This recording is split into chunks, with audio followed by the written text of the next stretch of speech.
I would say what you want is to have children who are rooted in themselves. Mm.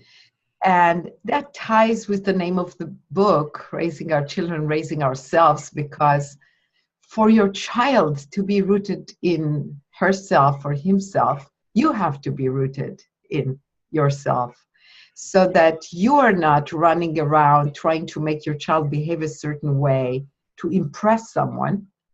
And then they learn, oh, I have to behave so mom looks good. They may not know it consciously in that way, but it does become a commitment or a way of being to please other people, to not have boundaries, to not really listen to oneself. So when I listen to oneself, to myself, I generally do the right things in life.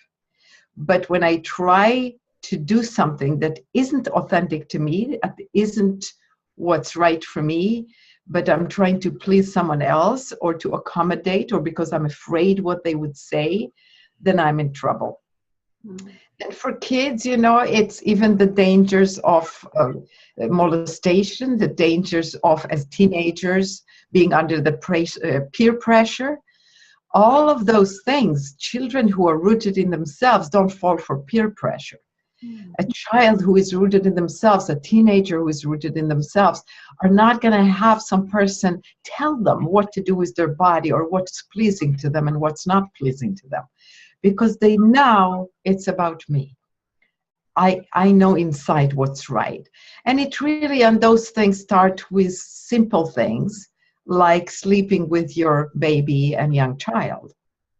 Because some people tell me, but wouldn't he not be independent? And I say it's the other way around.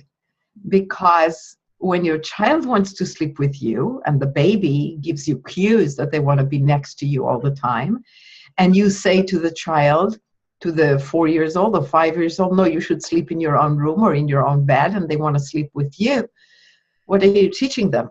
Don't listen to yourself. You feel like sleeping with your parents' bed. Don't listen to that voice of yours. Instead, listen to me. Listen to another person that tells you what to do with your body, with your thinking, with your emotions, with what you feel inside. So it makes you dependent, not independent. So sleeping alone is not being independent. It's just being alone in a bed. Independence means where I sleep or where I be or what I learn is something that I discover from inside of me, not because someone else is manipulating me and deciding for me and telling me how I should feel. So I would say that to start, because there are lots of things that are core issues, the other main core issue is really constantly be consistent with love, not with rules, but with love. Then you can talk about integrity, about stay connected, always look at reality. So there isn't one thing, but your question definitely was very good in bringing it to focus. Like when we do all these things, loving, kindness, connection, integrity, honesty, the result is this authenticity and this being rooted in oneself is a context where all these things, all the other things and the love and connection can more easily happen.